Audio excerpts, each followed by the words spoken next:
events like DAW influencing policy and arbitration ecosystem in India?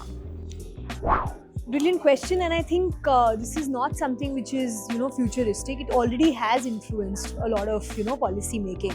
So what you see in an event like DAW, where we do have judiciary participating in equal stakeholding in terms of the Supreme Court and the Delhi High Court judges really being part of those panels, it percolates and translates into a lot of their judgments as well. So you do see the shaping up of law and policy in real time.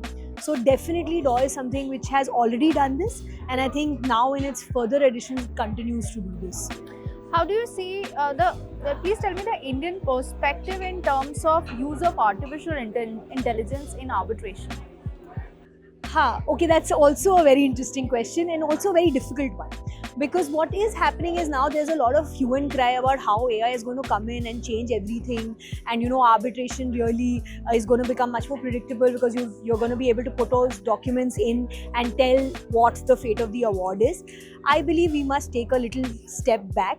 It is something that is engulfing the whole world in terms of different jobs as well, like creative fields, etc. But in terms of law, it is a great tool to have.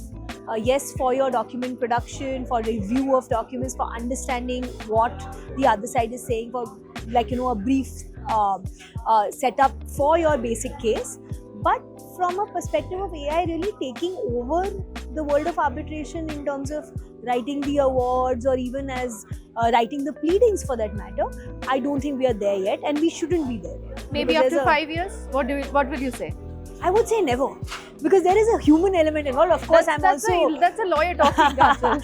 Yeah, there is also a bias against it because then it will come and take over my job. But no, more than that, I think there's also law inherently is human.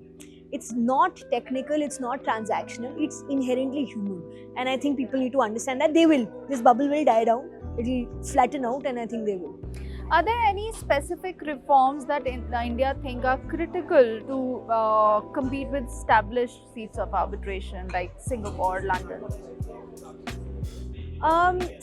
In terms of efficiently deciding disputes that are involving arbitration, a lot of our high courts are really making good progress. As you already know, Delhi High Court has specific benches that deal with this. We also have this in the major high courts. But I think what we need is this percolation down to tier 2 cities as well.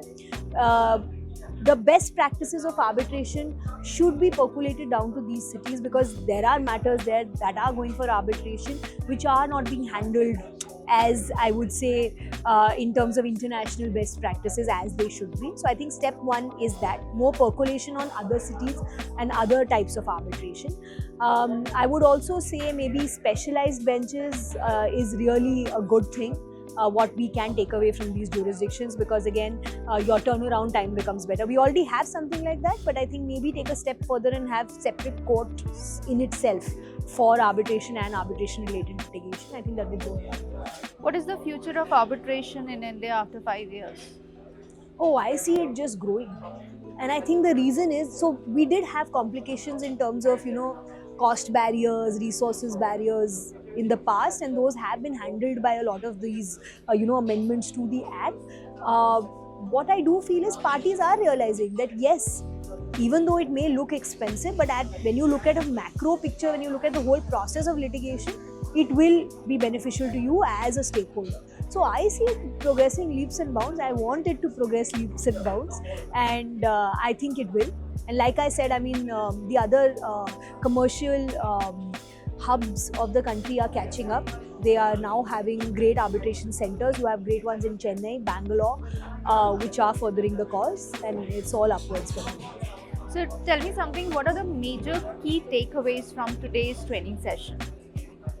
Key takeaways, I did say that in my conclusion, but I think what we really did was set out what not to do in the award. I think that session was fantastic in terms of quizzing the audience on what you think is wrong. So that guiding exercise was fantastic. I also think what we did was give a more Indian view to an international set of rules. So Delos really is an international set of rules. But when the trainers spoke about how your award needs to conform to those rules, they also spoke about the Indian scenario. It was a good mix, which you do not get in a lot of training exercises because they're globally set and they're not set in this context. So I think it was a really fun session for me. If you have to define Delhi Arbitration Weekend in one word, what that would be? Oh. Can I say 3 words? It's No. okay. Yeah. Yeah. Onwards and upwards. That's what I lovely. will say. I think the DAW Arbitration Committee will be very happy to hear that. I hope they are. But thank you so much, Achal, for Thank giving you, your time. Bhumika. It It's was always lovely, a pleasure. lovely, Thank you lovely so very talking to much. you. Thank you. Thank you, guys.